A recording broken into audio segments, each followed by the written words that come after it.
మాట. అంటే ఆయన మాటలు మానవులకు బ్రతికించే శక్తిని ఉంది. ఏదో బాధలో బాధపడిపోతాం, నేను చచ్చిపోతే బాగుండు, నాది ఒక బ్రతుకేనా అని అప్పుడప్పుడు అనిపిస్తూ ఉంటుంది ప్రియ. సహజంగా నాది ఒక బ్రతుకేనా, ఎందుకు నాకు గౌరవం లేదు, నా భర్త నన్ను పట్టించుకోడు, నా బిడ్డలు నన్ను పట్టించుకోరు, నా భార్య నా మాట వినదు, నాకు ఇంతకాలం ఇంతే జీవితమా, నేను ఎలా పేదవాడిగానే బ్రతకాలా, నేను నాది ఒక బ్రతుకేనా, నేను చస్తే బాగుండు అనే ఆలోచనలు వస్తూ ఉంటాయి. అలాంటి వారికి ఇలాంటి మాటలు ఎంతో ఆదరణ కలగచేస్తాయి. మనం అనుభవిస్తున్న ప్రతి బాధ కూడా బైబిల్ గ్రంథంలో దేవుడు లిఖించాడు సుమా. అనకన్నా ఎక్కువ బాధలు భరించిన భక్తులు ఉన్నారు బైబిల్లో. బిడ్డలు చనిపోయారు, ఆస్తి పోయింది, శరీరం అంతా రోగగ్రస్తం అయిపోయింది, భార్య స్నేహితులు మాటలతో వేధిస్తున్నారు. ఎంత బాధ, ఎంత బాధది. ఆ బాధల కన్నా ఏమి ఎక్కువైన బాధలు కావు. అలాంటి బాధలలో కూడా ఆదరణ కలిగించేది దేవుని వాక్యం, దేవుని మాటలు. 71వ కీర్తన 20వ వచనము, 71వ కీర్తన 20వ వచనము. అనేకమైన కఠిన బాధలను మాకు కలుగు చేసిన వాడా, నీవు మరలా మమ్మును బ్రతికించెదవు. దేవునికి మహిమ కలుగును గాక. అంటే బాధలు కలగడానికి దేవుని అనుమతి ఉంది, దేవుని అనుమతి ఉంది. దేవుని అనుమతితోనే మనకు బాధలు కలుగుతున్నాయంటే ఏదో ఒక పాఠాన్ని నేర్పించడానికి ఈ బాధలకు దేవుడు అనుమతినిస్తున్నాడు. ఈ సంగతి మనకు సగం ప్రాబ్లం సాల్వ్ అయిపోతుందండి. ఈ మాటలు చదవగానే ఆల్మోస్ట్ 50% ప్రాబ్లం సాల్వ్ అయిపోతుంది. గాయము చేయువాడు ఆయనే, గాయము కట్టువాడు ఆయనే. గాయము కట్టడం ఎందుకు, అంతకు ముందు చేయటం ఎందుకు? దానివల్ల ఏమిటంటారు? గాయము చేసి తర్వాత కట్టడం ద్వారా దేవునిపై విశ్వాసము మనకి పెరుగుతుంది. ఆధ్యాత్మిక జీవితంలో ఒక పాజిటివ్ కోణంలో కానీ మీరు ఆలోచిస్తే, ఒక ప్రశ్న వేస్తాను, నాకు సమాధానం చెప్పండి. కష్టాలలో అప్పుడు మనం ఎక్కువసేపు ప్రార్థన చేస్తామా, మామూలుగా ఉంటున్నప్పుడు ఎక్కువసేపు ప్రార్థన చేస్తామా? కష్టాలలో ఉన్నప్పుడు ఎక్కువసేపు ప్రార్థన చేస్తాం. ఎక్కువసేపు ప్రార్థన చేయడం అది మేలా కీడా? మేలే. అంటే ఎక్కువసేపు ప్రార్థన చేయడానికి ఏం కావాలి? కష్టాలు కావాలి, కష్టాలు కావాలి. అంటే నా బిడ్డ నాతో ఎక్కువ సహవాసముతో ఉండడానికి ఇతనికి నేను కష్టాలకు అనుమతినిస్తాను. దేవునికి మహిమ కలుగును గాక. పాజిటివ్ యాటిట్యూడ్లో మనం ఆలోచిస్తూ ఉండాలి. దేవుడు నమ్ముకున్నాక నా కష్టాలు ఎక్కువ వచ్చేసాయి అని అంటున్నారు అనుకోండి, చాలా సంతోషము. నువ్వు దేవునికి ఇంకా దగ్గర అవ్వడానికి ఇది ఒక చక్కని అవకాశము, చక్కని అవకాశము. మన జీవితంలో ఎదురయ్యే ప్రతి సమస్యకు కారణము అంటూ వాక్యములో ఉంటుంది. ఆ మాటలు ఎంతో ఆదరణ కలుగ చేస్తాయి. ఒక చక్కని మాట అపోస్తలుల కార్యములు 15వ అధ్యాయము 31-32 వచనాలు. అపోస్తలుల కార్యములు 15వ అధ్యాయము 31-32 వచనాలు. అంతటా వారు సెలవు పుచ్చుకొని అంత్యొకయకు వచ్చి శిష్యులను సమకూర్చి ఆ పత్రిక ఇచ్చిరి. ఆ పత్రిక ఇచ్చిరి అంటే ఆ పత్రికలో ఏముంటది? వాక్యం ఉంటుంది. వాక్యం ఉన్న ఆ పత్రిక ఇచ్చిరి. వారు దానిని చదువుకొని అందువలన ఆదరణ పొంది సంతోషించిరి. దేవునికి మహిమ కలుగును గాక. ప్రియ దేవుని సంఘమా, వాక్యం చదువుతూ ఉన్నప్పుడు మనకు ఆదరణ కలుగుతూ ఉందా? మన బాధలలో ఉన్నప్పుడు, కష్టాలలో ఉన్నప్పుడు వాక్యము చదువుతున్నప్పుడు మనకు ఆదరణ ఇవ్వాలి. సపోజ్ మీరందరూ పేదరికంతో బాధపడుతున్నారు అనుకోండి. పేదరికం, డబ్బులు లేవు, ధనం లేదు కదా, ఓకే మంచిది. అలాంటి వారికి ఆదరణ కలిగించి ఒక మాటను చూపించనా? ఒక్కసారి చూడండి, లూకాసు వార్త 6వ అధ్యాయము 20వ వచనం చూడండి. లూకాసు వార్త 6వ అధ్యాయము 20వ వచనము. అమ్మా చదువుతల్లి. ఆయన శిష్యుల తట్టు పారచూచి, బీదలైన మీరు ధన్యులు, దేవుని రాజ్యము నీది. దేవునికి మహిమ కలుగును గాక. ఈ మాట పేదవారికి ఆదరణ ఇస్తుందా ఇవ్వదా?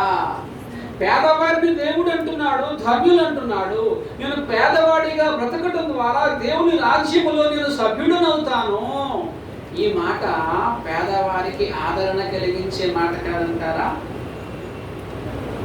పేదవాడైనటువంటి లాజరు మరి అబ్రహాముల రొమ్మున ఉన్నాడు. అతని చరిత్ర మనకు ఆదరణ కలుగ చేయదా? సమాజంలో నాకు గౌరవం లేదండి, ఇంట్లో నాకు వాల్యూ లేదండి అని చాలా లాగా, ఉద్యోగంలో నన్ను ఎవరు గౌరవించారండి, నన్ను పట్టించుకోరండి అనే మాట మనం వింటూ ఉంటాం. విలువలేనటువంటి బ్రతుకు, నాది కూడా ఈ బ్రతుక అనేటువంటి ఆలోచనలు వస్తూ ఉంటాయి కదా. అపోస్తలులు ఎన్ని అవమానాలు పడ్డారండి, ఎన్ని అవమానాలు పడ్డారు. పిలిపించి కొట్టించి పంపించారు అపోస్తలులను పిలిపించి వాళ్ళని కొట్టించారట. అప్పుడు అపోస్తలులు వాళ్ళ భావనలు ఎలా వస్తున్నాయంటే, దేవుని కొరకు అవమానము పొందినంతకు వారెంతో ఆనందించి అని ఉంటుంది బైబిల్లో, అపోస్తల కార్యాల్లోనే. దేవుని కొరకు మేము అవమానించబడుతున్నాము. ఒక క్రైస్తవుడు అనగా హేళనగా చూస్తూ ఉంటారు. నేను చేస్తున్న ఉద్యోగంలో కూడా నన్ను హేళనగా మాట్లాడుతూ ఉంటారు. నేను ఇలా దేవుని సేవకుడిని అని వారు విన్నప్పుడు. అయితే దేవుని కొరకు అవమానించబడటము అనేటువంటిది అది గొప్ప భాగ్యము. అది అలాంటి అనుభవాలు మన జీవితంలోనికి వచ్చినప్పుడు మనం సంతోషించాలి. యేసుక్రీస్తు వారు కొండ మీద చెప్పిన ప్రసంగాన్ని చూశారు కదా. దాన్ని ప్రాక్టికల్గా అనుభవిస్తే, వాక్యం అనగానే చదివేస్తే కాదండి, ప్రాక్టికల్గా మనం అనుభవించాలి దాన్ని. ఎక్కడండి అది? మత్తయి సువార్త 5వ అధ్యాయం అనుకుంటాను. నా నిమిత్తము జనులు మిమ్మల్ని నిందించి, అది ఒక్కసారి చదవండి.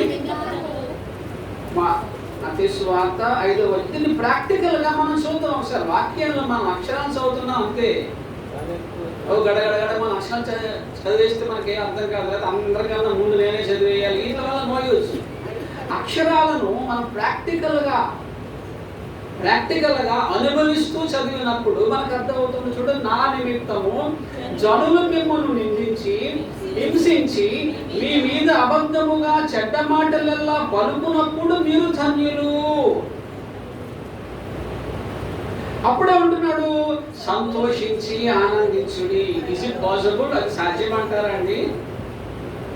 మనల్ని నిందిస్తున్నప్పుడు, అవమానిస్తున్నప్పుడు, హింసిస్తున్నప్పుడు మనము సంతోషముగా ఉండగలమా? నిజమైన క్రైస్తవుడు ఉంటాడు. ఎందుకో తెలుసా? ఆ కారణం పక్కనే ఉంది చూడండి. పరలోకమందు మీ ఫలము అధికమగును. దేవునికి మహిమ కలుగును. అంటే పరలోకములో మన ఫలము అధికముగా ఉండడానికి అవసరమైనటువంటి నిందలు, హింసలు, ఈ అవమానాలు ఇవన్నీ నా జీవితంలో జరుగుతున్నాయి కనుక సంతోషము, ఆదరణ కలిగించే మాటలంటే ఇవే. వాక్యాన్ని ప్రియులారా ప్రాక్టికల్గా అనుభవిస్తున్నప్పుడే మనకు ఆదరణ కలుగుతూ ఉంటుంది. దూషణకు ప్రతి దూషణ చేయవద్దని వాక్యం చెప్తుంది కదా. అవునా కదా? ఎవరైనా దూషించారనుకోండి, ఇట్స్ ఎ గ్రేట్ ఆపర్చునిటీ. మీకు చక్కని అవకాశం వచ్చింది. ఎందుకు మరలా వారికి దూషించకుండా ఒక వాక్యాన్ని పాటించే అవకాశం వచ్చిందా లేదా? అర్థమయ్యేలా చెప్పలేకపోతున్నానండి. ఎవరైనా దూషించారనుకోండి, అప్పుడు నీకు ఒక చక్కని అవకాశం వచ్చింది. ఒక వచనాన్ని, దేవుడు చెప్పిన ఒక ఆజ్ఞను పాటించే అవకాశం వచ్చింది. ఏంటది అవకాశం? అతనికి ప్రతి దూషణ చెయ్యకుండా ఉండే ఒక అవకాశం వచ్చింది. అంటే ఒక ఆజ్ఞను పాటించే ఒక చక్కని అవకాశం వచ్చిందా? వచ్చింది. అది సంతోషమా, దుఃఖమా? సంతోషమే. మరి ఎవరైనా దూషించినప్పుడు నిజమైన క్రైస్తవుడు సంతోషిస్తాడా, దుఃఖిస్తాడా? సంతోషిస్తాడు. వాక్యము ద్వారా ఆదరణ అంటే ఏంటో చెప్తున్నాను. నీ వాక్యము నన్ను బ్రతికించి ఉన్నది, బాధలలో అది నెమ్మది కలిగి చేయించున్నది అంటే బాధలు పోతాయినటువంటి భావం ఏమీ కాదు. పోవలసినవి పోతాయి, తీసివేసినట్టు దేవుడు తీసేస్తాడు. కానీ పూర్తి భావం అది కాదు. కుడి చెంప మీద కొడితే ఎడమ చెంప చూపించమన్నాడు. అది ఆజ్ఞ కాదా? ఆజ్ఞ. ఆజ్ఞను పాటిస్తే మనం ఎక్కడికి వెళ్తాం? పరలోక రాజ్యం వెళ్తాం. ఎవరైనా కొట్టారనుకోండి, అంటే దేవుడిచ్చిన ఒక ఆజ్ఞను పాటించే అవకాశం వచ్చిందా లేదా? వచ్చిందా లేదా? అంటే ఎవరైనా కొట్టినప్పుడు సంతోషించాలా వద్దా? మనం కష్టంగా ఉన్నాయి కదా, మాటలు చాలా కష్టంగా ఉన్నాయి. వాక్యాన్ని ప్రాక్టికల్ గా తీసుకుంటే అదే. ఒక్క కొట్టినప్పుడు వాడికి మనం మళ్ళా ఇంకో 2-3 ఇచ్చామనుకోండి, వీ ఫీల్ హ్యాపీ, చాలా ఆనందంగా ఉంటుంది కదా. అది లోక సంబంధమైన ఆనందము. ఆధ్యాత్మిక జీవితంలో పిల్లల వాక్యాన్ని అనుభవించటం అనేటువంటిది చాలా కష్టమైనది, చాలా కష్టమైనది. ఒక్కసారి ఇందాక మీరు చూశారు కదా, ఇందాక యేసుక్రీస్తు వారు కొండ మీద చెప్పిన ప్రసంగంలోనే, నా నిమిత్తము జనులు మిమ్మల్ని నిందించి హింసించి మీ మీద అబద్ధ సాక్ష్యాలు చెప్పినప్పుడు మీరు ధన్యులు, సంతోషించమంటున్నాడు. సంతోషించమని దేవుడే చెప్తున్నాడు. సంతోషించడం మనకు కష్టంగా ఉంటుంది, ఎందుకంటే మనం ఇంకా శరీర రీతిగానే బ్రతుకుతున్నాం కనుక. ఆత్మ సంబంధంగా బ్రతికే వాడికి అది సంతోషమే. అలాంటి అవకాశాలు వస్తే ఆనందంగా యాక్సెప్ట్ చేస్తాడు. భక్తుల చరిత్రలు మనం చదువుతూ ఉంటే వారి జీవితాలు అలాగే ఉన్నాయి. ఆ శ్రమలో కూడా వాడు సంతోషంగా బ్రతకగలిగారు, ఎందుకంటే ఆ వాక్యము వారికి ఆదరణ కలుగ చేసింది. నీతి నిమిత్తం హింసింపబడేవారు ధన్యులు, వారు దేవుణ్ణి చూస్తారు. ఓకేనా? ఇప్పుడు హింసలు మనకు వచ్చినప్పుడు, ఎవరైనా మిమ్మల్ని నన్ను హింసించినప్పుడు, శరీరరీతిగా కానివ్వండి, మానసికంగా కానివ్వండి, హింసించినప్పుడు మనము ధన్యులమా కాదా? ధన్యులమే. మనం దేవుణ్ణి చూస్తామా చూడమా? చూస్తాము. మరి ఆ గొప్ప అదృష్టం చూసే అవకాశం ఎప్పుడు వస్తుంది? హింసించబడినప్పుడు వస్తుంది. మరి హింసించబడినప్పుడు మనకి సంతోషం ఉండాలా? ఉండాలా వద్దా? ఉండాలి. ప్రాక్టికల్ గా అది కష్టమేనైనా సరే భక్తి పరునికి అది సాక్ష్యమే. భక్తి పరునికి అది సాక్ష్యమే. దేవుని సంగమా, వాక్యము నీకు నాకు ఏ విధమైనటువంటి ఆదరణ ఇస్తుంది? వాక్యములో జరుగుతున్నట్లు మన జీవితంలో జరుగుతుందనుకోండి, అది సంతోషమే కదా. వాళ్ళు శ్రమలు పడ్డారు, పౌలు గారు శ్రమలు పడ్డారు, సాధు సుందర్ సింగ్ గారు శ్రమలు పడ్డారు, విలియం కేరీ గారు చాలా శ్రమలు పడ్డారు. వాళ్ళ చరిత్రలో మనం చదువుకుంటా ఉంటాం, అమ్మో ఎంత గొప్ప భక్తులు అంటూ ఉంటాం. అవే మన జీవితానికి వచ్చినప్పటికీ దేవుడు నాకు ఇలా అన్యాయం చేశాడు అనే మాట అంటూ ఉంటాం కదా. అలా వచ్చేస్తుంది ఆటోమేటిక్గా. వాళ్ళందరికైతే అయ్యి బాబోయ్ నిజమే వాళ్ళు ఎంత భక్తులు. మన దగ్గరకు వచ్చినప్పటికీ భావనలు మారిపోతాయి, భావనలు మారిపోతూ ఉంటాయి. దానికి కారణం ఏంటంటే పిల్లల వాక్యమును ప్రాక్టికల్ గా అనుభవించే అనుభవం లేకపోవడం. చదువుతాం బాగా, కుడి చెంప మీద కొడితే ఎడమ చెంప చూపించమన్నాడు. అదే మన జీవితంలో జరిగితే దాన్ని యాక్సెప్ట్ చేయగలమా? అంటే వాక్యము తప్ప, అనము తప్ప, అనే తప్పు. వాక్యము ఏ విధముగా ఆదరణ కలగ చేస్తుంది అంటే ప్రియులారా, నీకు వచ్చినటువంటి శ్రమలకు దేవుని అనుమతి ఉన్నది అన్న సంగతి నీకు తెలియచేస్తుంది. నీకు ఆ శ్రమలు రావడానికి కారణం ఏంటో చెబుతుంది. ఆ శ్రమల వలన నీకు కలిగే మేలేమిటో చెబుతుంది. అంతకన్నా ఏం కావాలి ఆదరణ? మనమేమనుకుంటామంటే పోతే బాగున్నవి, పోతే బాగుంది అనుకుంటాం కదా. భక్తిపరుడు వచ్చినా పర్వాలేదు అనుకుంటాడు. రాజా, నువ్వు మమ్మల్ని చంపినా సరే మా దేవుడైనా ఏదో ఉన్నాడు కదా, మమ్మల్ని అగ్నిగుండంలో నుంచి కాపాడుతాడు. ఓకే, కాపాడుతాడు, బానే ఉంది. ఒకవేళ కాపాడకపోయినా సరే మేము ఆ విగ్రహానికి మొక్కము. That is Christianity. దేవుడు కాపాడుతాడు. ఓకే, ఇన్ కేస్ మమ్మల్ని అగ్నిలో కాల్ చేసినా సరే అది ఫెయిత్ అంటే, అది విశ్వాసం అంటే. అలా ఉండాలి భక్తి, పాజిటివ్గా ఉండాలి భక్తి. చూడండి మిత్రులారా, రోమీలకు రాసిన పత్రిక 15వ అధ్యాయము 4వ వచనము. రోమీలకు రాసిన పత్రిక 15వ అధ్యాయము 4వ వచనము. అనగా ఓర్పు వలనను లేఖనము వలన ఆదరణ వలనను మనకు నిరీక్షణ కలుగుటకై పూర్వమందు వ్రాయబడినవన్నీ మనకు బోధ కలుగు నిమిత్తము వ్రాయబడి ఉన్నవి. దేవునికి మహిమ కలుగునగా. లేఖనాలు అప్పటికి పాత నిబంధన ఉన్నది. ఓర్పు వలనను లేఖనము వలనను ఆదరణ వలనను మనకు నిరీక్షణ కలుగుటకై ఇవన్నీ మనకు బోధ కలుగు నిమిత్తము వ్రాయబడ్డాయి. ఇక్కడ ఆదరణ కలుగుతుంది. లేఖనము వలన ఆదరణ, వాక్యము వలన ఆదరణ. వాక్యములో ఉంటున్నట్టుగా మన జీవితంలో జరుగుతున్నప్పుడు మనం సంతోషించవలసింది పోయి దుఃఖపడుతున్నామంటే ప్రియులారా, వాక్యమును అనుభవించలేని స్థితిలో ఉన్నాము. వాక్యమును అనుభవించలేని స్థితిలో ఉన్నాము. చదివేస్తున్నామంటే ఓ పౌలు గారు చాలా శ్రమలు పడ్డారు, అయిపోయి గొప్ప భక్తులు. అదే మన జీవితానికి వస్తున్నప్పటికీ ఫీలింగ్స్ మారిపోతాయి.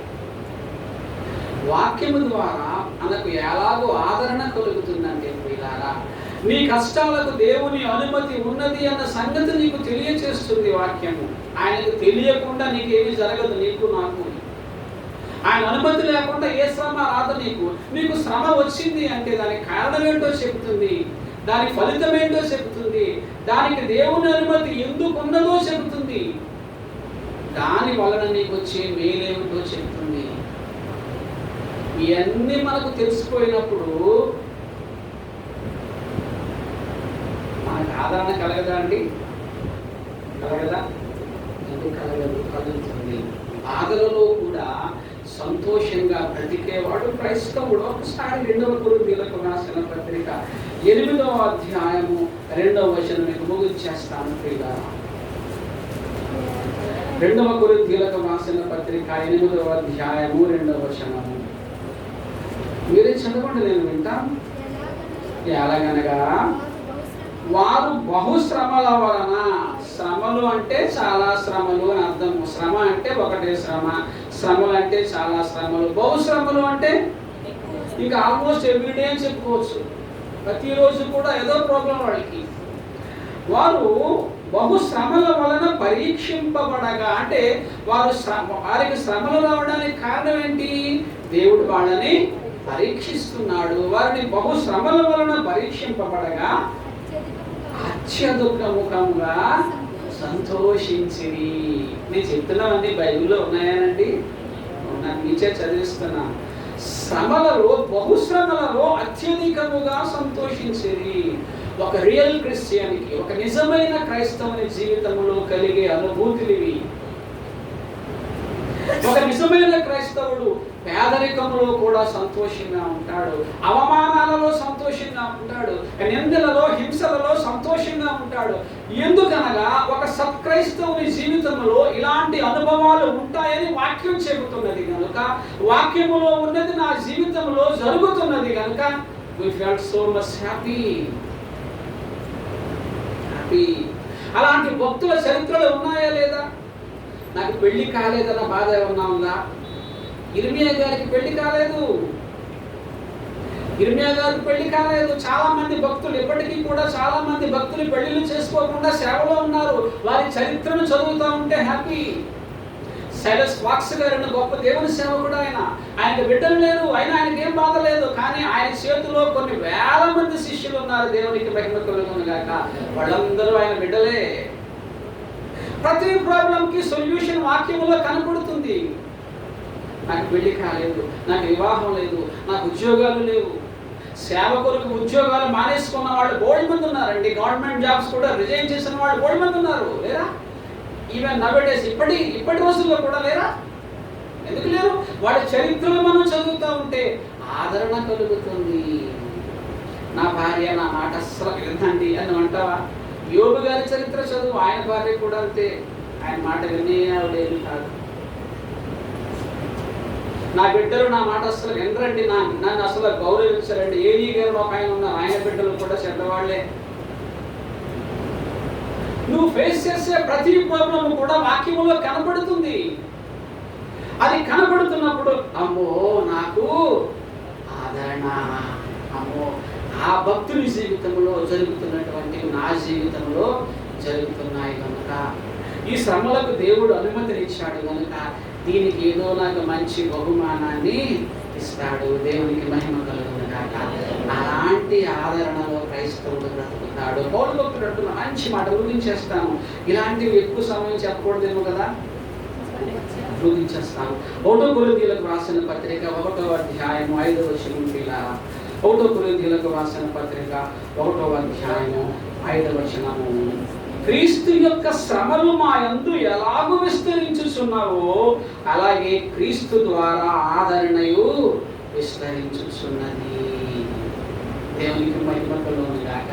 శ్రమలు ఆదరణ అలా జరుగుతూనే ఉన్నాయి ఆయన జీవితంలో. నా శరీరంలో ఏదో ముళ్ళు ఉంది అన్నాడు, అది పోవాలని ప్రార్థన చేశాడు. కానీ దేవుడు దాన్ని తీసేశాడా? నా కృప నీ మీద ఉంది కదా, ఆ ముళ్ళుతోనే నువ్వు అలా ఉండన్నాడు. అలాగే బ్రతికేశాడు ఆయన, అలాగే బ్రతికేశాడు. నాకే వచ్చిందండి ఈ యొక్క జబ్బు అంటారా? జబ్బులు వచ్చిన భక్తులు లేరా అండి? అనేక మంది భక్తులు రోగాలతో చనిపోయిన వాళ్ళు ఉన్నారు. వారి చరిత్ర మనకు ఆదరణ కలుగ చేస్తుంది. ఒక స్త్రీ మంచి స్వార్థికురాలు, గొప్ప స్వార్థికురాలు. ఆమె ప్రపంచవ్యాప్తంగా చాలా పేరు కాంచిన స్వార్థికురాలు. చాలా సంఘాలలో ఆమె ప్రసంగాలు చాలా బలంగా పనిచేశాయి, అనేక ఆత్మను రక్షించింది. అయితే చివరి సమయంలో ఆమెకు బోన్ క్యాన్సర్ వచ్చేసిందండి. బోన్ క్యాన్సర్ వచ్చేసింది ఆమెకు. చాలా మంది ఆమెను పరామర్శించడానికి వచ్చారు. వచ్చినప్పుడు అమ్మ మీరు ఎంత సేవ చేశారు కదా, ఏంటి మీకు క్యాన్సర్ కదా అన్నప్పుడు ఆమె స్మైలిష్ చక్కగా నవ్వుతూ ఆమె చెప్పిన సమాధానం ఏంటంటే, ఈ వ్యాధితో నేను చనిపోవడం అది దేవుని చిత్తమైతే సంతోషంగా చనిపోతాను. దేవునికి మహిమ కలుగును గాక. అలా చెప్పగలమా మనం? ఆయన స్వస్థపరిస్తే సంతోషమే, స్వస్థపరచకపోయినా సంతోషమే. అన్నీ మనం అనుకున్నట్టుగా జరగాలని మనం అనుకుంటాం, కానీ ఒక భక్తి పరుడు దేవుడు ఏమనుకుంటున్నాడో నా పట్ల అలా జరగాలి. నేను ఈ వ్యాధితో చనిపోవడం దేవుని చిత్తమైతే సంతోషంగా చనిపోతానందాం. అలాగే చనిపోయింది. దేవునికి మహిమ కలుగును గాక. Be positive. నాకు ఎందుకు కష్టాలు వచ్చాయి, నేను చచ్చిపోతే బాగున్నాను, ఇలాంటి ఆలోచనలు రానివ్వకండి. శ్రమలు ఎలాగైతే ఉన్నాయో ఆ శ్రమలను వాక్యాన్ని చదువుతున్నప్పుడు, ప్రార్థనాపూర్వకంగా వాక్యాన్ని ధ్యానిస్తున్నప్పుడు నీకు ఆ శ్రమలు రావడానికి కారణం ఏంటో ఉంటుంది. ఆ శ్రమల వల్ల నీకు వచ్చే మేలేమిటో ఉంటుంది. ప్రతి సమస్యకు పరిష్కారము వాక్యములో ఉంటుంది కనుక వాక్యము ఆదరణ కలిగిస్తూ నన్ను బ్రతికించేస్తుంది. ఈ వాక్య ధ్యానం చేయకపోతే నేను చచ్చిపోయి ఉండేవాడినండి, చావు దగ్గరికి వెళ్ళిపోయాను నేను ఆల్మోస్ట్. కానీ వాక్యమే నన్ను బ్రతికించేస్తుందండి. దేవుని సువార్త ప్రకటించడానికి, కవితలు రాయడానికి, పాటలు రాయడానికి నాయన నేను ఏర్పరచుకున్నాను. నేను పుస్తకాలు రాయడానికి ఇంకా కొంతకాలం ఉండాలి. అనేక ప్రాంతాలకు వెళ్ళాలి. నీకు చక్కని సంఘం ఉన్నది, ఉండాలి. ఒక్కొక్కసారి బాధలు చస్తే బాగుండనిపిస్తాయి. ఆలోచన సాతాను ప్రేరేపితం చూడండి. నేను చస్తే బాగుండని ఆలోచన అసలు రానివ్వకండి. అలా వచ్చింది అంటే సాతాను ప్రేరేపిస్తున్నాడు అర్థం. ప్రతి కష్టంలో కూడా బ్రతకాలి మనం. ఆయన పిలిచే వరకు కూడా బ్రతకాలి. ఎంత కష్టమైనా సరే బ్రతుకుదాం. ఒక్క పూటే భోజనం ఉంది, దాంతో బ్రతకొచ్చు. చెప్పాలంటే తక్కువ భోజనంతో ఎక్కువ కాలం బ్రతకొచ్చు. ఎక్కువ తింటేనే జబ్బులు వచ్చేస్తున్నాయి. ఇల్లు లేక, స్థలాలు లేక రోడ్డు మీద పడుకుని చాలా మంది బతుకుతున్నారు. పౌలభక్తుడు అంటాడు కదా, ఇల్లువరా నివాసము లేదు, ఆయనకేం ఇల్లు లేదు, ఆయనేం బాధపడలేదు. నాకు బిడ్డలు లేరు, నాకు భార్య, ఇలాంటివి ఏం లేవు. ఆయన ప్రపంచమే వేరు. అందుకే శ్రమలలో కూడా ఆయన సంతోషముగా బ్రతకగలిగాడు. ప్రియదేవుని సంఘం, ఆ వాక్యం మనం చదువుతా ఉన్నప్పుడు ఈ శ్రమలలో బాధలలో ఎంతో ఆదరణ కలుగుతుంటుందండి. ఎంతో ఆదరణ కలుగుతుంది. అన్నిటికన్నా గొప్ప ఆదరణకరమైన మాటను ఒకదాన్ని చూపించి నేను ముగిస్తాను. ఏమండి, 1వ దశలోనిలకు రాసిన పత్రిక 4వ అధ్యాయము 17-18 వచనాలు. 1వ దశలోనిలకు రాసిన పత్రిక 4వ అధ్యాయము 17-18 వచనాలు. ఆ మీదట సజీవులమై నిలిచియుండు మనము వారితో కూడా ఏకముగా ప్రభువును ఎదుర్కొనుటకు ఆకాశ మండలమునకు మేఘము మీద కొనిపోబడుదుము. కాగా మనము సదాకాలము ప్రభువుతో కూడా ఉందుము. కాబట్టి మీరు ఈ మాటల చేత ఒకరినొకడు ఆదరించుకునుడి. ఈ మాటల చేత ఒకరికొకరు ఆదరించుకోండి. జబ్బు ఉన్నవాడు చచ్చిపోతాడు, జబ్బు లేనివాడు చచ్చిపోతాడు. ధనవంతుడు చచ్చిపోతాడు, పేదవాడు చచ్చిపోతాడు. బాధలు ఉన్నవాడు చచ్చిపోతాడు, ఒకవేళ బాధలు తక్కువగా ఉన్నవాడు చచ్చిపోతాడు. ఎవరైనా చనిపోవాలి కదండి. అనుకున్న ఆదరణ ఏంటంటే మనం నమ్ముకుంటున్నటువంటి దేవుడు యేసుక్రీస్తు మనం నమ్ముకున్నాం. ఆయన మానవులందరి పాపముల కొరకు తన పరిశుద్ధ రక్తాన్ని చిందించాడు. ఆయన నమ్ముకున్నాం, మన పాపాలు క్షమించబడ్డాయి. ఆయన రాబోతున్నాడు, ఆయనతో పాటు సదాకాలము ఉంటాం. ఆ మాట చాలదండి. ఆ మాట చాలదా సంతోషానికి? ఎందుకు ఈ భూమి మీద జీవితం? దేవుడు ఎంతకాలం ఉంటే అంతకాలం అలా బ్రతికేసి వెళ్ళిపోతే శాశ్వత కాలము ఆయన యొక్క సదాకాలము ఉంటామట. ఎంత ఆనందకరమైన మాట! ఈ మాటలు భక్తుల జీవితాలలో వారి హృదయంలో ఉంచుకున్నారు కనుక వాళ్ళకి ఆదరణ కలిగింది. ఎందుకు వచ్చినాయి? వస్తున్నాయి, ఎలాగైనా చనిపోవాలి, వెళ్ళిపోవాలి. నాకైతే శరీరము గెలిచి దేవుని యొద్దకు వెళ్ళిపోవాలని ఆశ కలిగి ఉన్నది అంటాడు పౌలు భక్తుడు. మనందరికీ ఆదరణ కలిగించే మాట ఏమిటంటే ఒకనొక రోజు ఆయన రాబోతున్నాడు. మనందరము సమాధిలోంచి లేస్తాం, మహిమ శరీరాలను ధరించుకుంటాం, ఆయనతో సదాకాలము ఉంటాం. ఫైనల్ అన్నిటికన్నా అత్యధికముగా ఆదరణ కలిగించే మాట. అది శాశ్వతమైనది. అక్కడేమి షుగర్లు ఏమి ఉండవు, అక్కడ ఇలాంటి ఏ ఉండవు, ఈ బాధలు ఉండవు, ఏముండవు. అద్భుతమైన లోకం అది. మన తండ్రి అయిన దేవునితో సదాకాలము సంతోషముగా ఆయన సన్నిధిలో శాశ్వత కాలము జీవించే ఒక లోకము. దాని కొరకే కదంటే మన ప్రయత్నం అంతా, మన ప్రయాస అంతా దాని కొరకే కదా. ఇప్పుడు నాకు 49 years ఉంటే ఒక 5 సంవత్సరాలు 6 సంవత్సరాలు పోను 10 సంవత్సరాలు ఉంటాను, అయిపోతుంది. తర్వాత నేను వెళ్ళిపోతాను నా దేవుని. అంతకన్నా ఆదరణ కలిగించే మాట ఇంకొకటి ఉండదు. కనుకనే భక్తులు శ్రమలలో కూడా సంతోషంగా బ్రతికేస్తారు. నా శ్రమలు ఎందుకు వస్తున్నాయో, నా శ్రమలకు దేవుడు అనుమతి ఉంది, ఆయనే అనుమతినిచ్చాడు. స్టెఫను గారిని రాళ్లతో కొట్టి చంపేశారు. బాప్తిసమిచ్చి యోహాను గారిని పీక తీసేశారు. వారికి తెలుసు నేను ఇంతకాలం బ్రతకటం నీ చిత్తం కాబట్టి ప్రభువా నేను మీ దగ్గరికి వచ్చేస్తున్నాను, ప్రభువా నా ఆత్మను చేర్చుకో అనేసాడు స్టెఫను భక్తుడు. మనకి ప్రియులారా, కష్టాలు బాధలు వచ్చినప్పుడు వాక్యాన్ని మనం బాగా ధ్యానిస్తున్నప్పుడు మనకు ఆదరణ కలుగుతుంది. చివరి మాట రోమీలకు రాసిన పత్రిక 5వ అధ్యాయం 3వ వచనం. రోమీలకు రాసిన పత్రిక 5వ అధ్యాయం 3వ వచనము. శ్రమ ఓర్పు పరీక్షను, పరీక్ష నిరీక్షణను కలుగ చేయనని ఎరిగి శ్రమలయందును ఈ శ్రమల వలన నాకు ఓర్పు వస్తుంది, సహనం వస్తుంది. ఈ ఓర్పు సహనం రావడం ద్వారా భక్తిగా బ్రతకడానికి వీలు కలుగుతుంది. భక్తిగా నేను బ్రతకడం వలన దేవుని దగ్గరికి వెళ్ళడానికి అవకాశం కలుగుతుంది. కనుక ఈ శ్రమలలో కూడా నేను అతిశయపడతాను. దేవుడు వాక్యములో చెప్పబడినటువంటి శ్రమలు నా జీవితంలో జరుగుతున్నాయి కనుక హ్యాపీ, సంతోషం. కాబట్టి మిత్రులారా, బాధలు కష్టాలు వచ్చినప్పుడు దేవుని వాక్యాన్ని ధ్యానించండి. ఇది బ్రతికించే వాక్యము. నన్ను బ్రతికించిందండి. ఇది నేను చచ్చిపోవలసిన వాడిని, నన్ను బ్రతికించింది. నన్ను బ్రతికించిన వాక్యము. ఈ వాక్యము చేత నన్ను బ్రతికించను.